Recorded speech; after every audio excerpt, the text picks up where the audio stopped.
জঙ্গি কার্যকলাপে অর্থ যোগানের অভিযোগে এবার একযোগে এনফোর্সমেন্ট ডিরেক্টরেট এবং উত্তরপ্রদেশ এটিএস এর তল্লাশি অভিযান। অবৈধ পাচারের অভিযোগেও রাজ্যের বিভিন্ন জায়গায় চলছে এই তল্লাশি অভিযান। এই সম্পর্কে আরো বিস্তারিত আমাদের জানাবেন প্রতিনিধি আবির দত্ত আমাদের সঙ্গে রয়েছেন।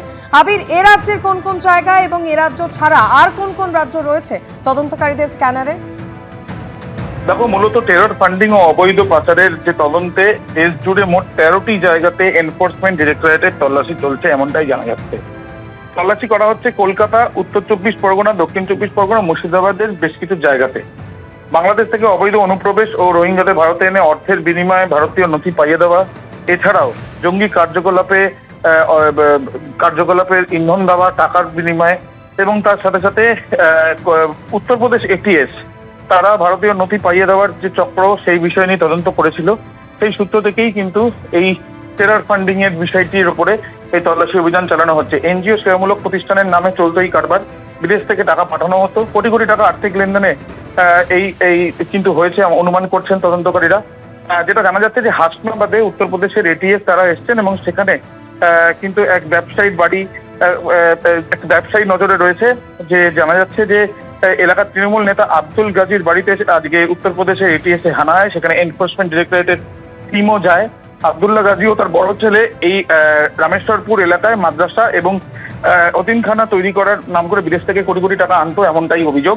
এই ঘটনায় ব্যবসায়ী আব্দুল্লাহ গাজীকে গত 2 বছর আগে এটিএস গ্রেপ্তার করেছিল এবং এই ঘটনার পরে তারা আবারও এই তল্লাশি অভিযানে, এবং এছাড়াও যেটা জানা যাচ্ছে যে বাগদার গাঙ্গুলিয়াতে সেখানে এক ব্যক্তি বিক্রম রায় তার বাড়িতেও হানা দেওয়া হয়েছে এনফোর্সমেন্ট ডিরেক্টরেট এবং উত্তরপ্রদেশের এটিএস এর তরফ থেকে, এটা জানা যাচ্ছে। এবং তার সাথে সাথে 2024 সালে লখনৌ ক্রাইম ব্রাঞ্চ এই বিক্রমকে গ্রেপ্তার করেছিল। এবং তার সাথে আমরা যেটা জানতে পারছি বসিরহাটেও কিন্তু এই তল্লাশি অভিযান চলছে। এবং বসিরহাটে যেখানে এই হাসনাবাদ অঞ্চলে যেখানে তল্লাশি অভিযান চলছে সেখানেও কিন্তু দীর্ঘক্ষণ এই তল্লাশি অভিযানের পেছনে কারণ হচ্ছে অ্যান্টি টেররিজম স্কোয়াড, যেটা আমরা জানি এটিএস। একদম ইডি এবং উত্তরপ্রদেশ এটিএস এর এই যৌথ তল্লাশি অভিযানের দিকে নজর থাকবে। রথযাত্রা মানে একদিকে যেমন রথ টানা, তার পাশাপাশি মেলা, আর তার সঙ্গে দুর্গাপুজোর সূচনা। আজই কিন্তু খুঁটি পুজো হয়। পালা বদলে রাজ্যে সুরুচি সংঘেরও রূপ ইতিমধ্যেই বদল হয়েছে। পুজো কমিটিতে বদল এসেছে, আপনারা জানেন। সৌরভ শিকদার তিনি পুজো কমিটির সদস্য হয়েছেন। অরূপ বিশ্বাসের ভাই স্বরূপ বিশ্বাসের বদলে নতুন কমিটির সম্পাদকের দায়িত্ব নিয়েছেন সৌরভ শিকদার। বিশ্বাস ব্রাদার্সকে ছড়াই আজকে রথের সকালে হলো খুঁটি পুজো।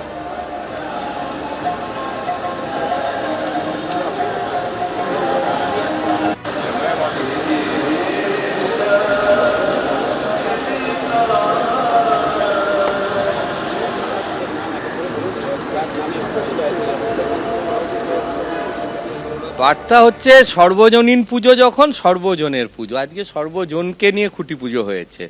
আর ভিআইপি কালচার ছিল, এখন সর্বজন কালচার হবে। দেখুন, এই নিউ আলিপুর এলাকাবাসী আজকে এখানে রয়েছে, এটা কোনোদিন ঢুকতে পারতেন না। ডাকা তো দূরের কথা, এলেও তাড়িয়ে দেওয়া হতো। আজকে এনারা বসে খুঁটি পুজো করেছেন, গান করছেন, আনন্দ করছেন। মায়ের পুজোর তো এইভাবেই হওয়া উচিত। কেন কোনো ব্যক্তির নামে মায়ের পুজো হবে? মায়ের থেকে তো বড় কেউ না। মা দুর্গার পুজো, মায়ের থেকে বড় কেউ হতে পারে না পৃথিবীতে। এবার পুজোয় বিশ্বাস হচ্ছে, এই যে বিশ্বাস ফিরে এসছে সবার, মানুষের বিশ্বাস।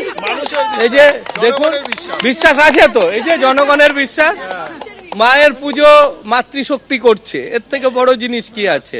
এবিপি আনন্দ, এগিয়ে থাকে, এগিয়ে রাখে।